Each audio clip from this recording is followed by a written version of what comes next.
If you're like most teenagers, you've probably spent a lot of time in places like these. In fact, if you spent any more time here, they'd give you a red visor and put you to work. We've all spent a lot of money here, over $110 billion each and every year. We need money for things we can't survive without, like burgers, iTunes, Xbox, and cool apps. I'll have the cheeseburger. I'm gonna have the bacon dog. Good thing we have money from our jobs or our parents. Yeah, let's get fries. But you've probably never wondered why our money is worth what it's worth or where it came from, right? It says legal tender. Where? Legal tender. Legal tender. What does that mean? We'll get to that later. Hi. You know, this world of ours has always been a world of money, but not necessarily money as we know it today.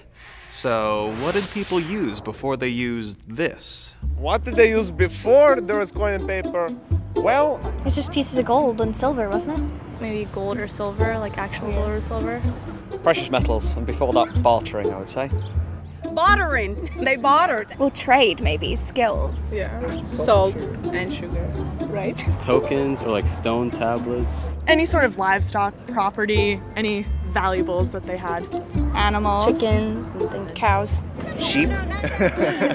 Beavers were especially expensive. Cattle were traded for beef.